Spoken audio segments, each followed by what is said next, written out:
श्रीमन नारायण नारायण नारायण, श्रीमन नारायण नारायण नारायण, भजमन नारायण नारायण नारायण।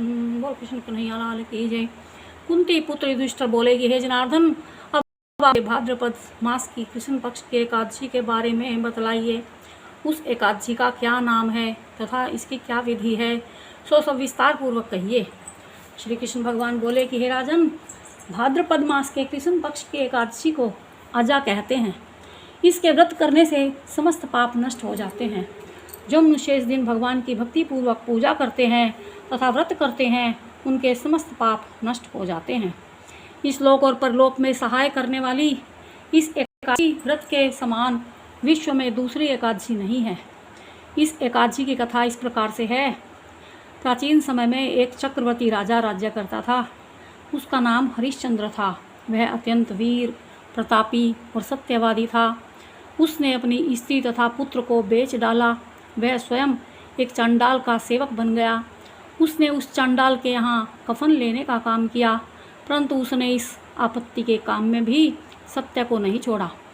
जब इस प्रकार रहते हुए उसको बहुत समय व्यतीत हो गया, उसे अपने इस नीच कर्म पर बड़ा दुख हुआ और वह अपने इस कर्म से मुक्त होने के उपाय को खोजने लगा।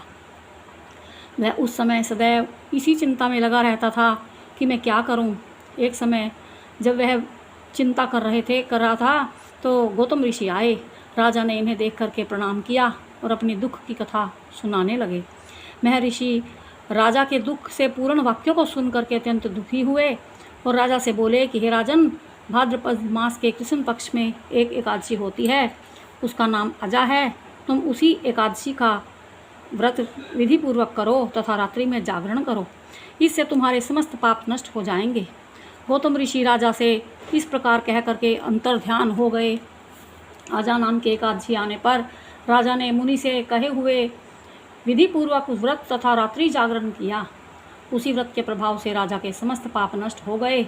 उस समय स्वर्ग में नगाड़े बजने लगे तथा पुष्पों की वर्षा होने लगी। उसने अपने सामने ब्रह्मा, विष्णु, इंद्र, महादेव जी आदि को देवताओं को खड़ा पाया। उसने अपने मृतक पुत्र को जीवित तथा स्त्री को भी वस्त्रों तथा आभूषणों से युक्त देखा।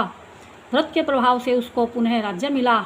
अंत में अपने परिवार सहित स्वर्गलोक को चला गया। हे राजन, यह सब अजा एकादशी के व्रत का प्रभाव था। जो मनुष्य इस व्रत को विधि विधान पूर्वक करते हैं तथा रात्रि में जागरण करते हैं, उनके समस्त पाप नष्ट हो जाते हैं और अंत समय में स्वर्ग हो जाते हैं।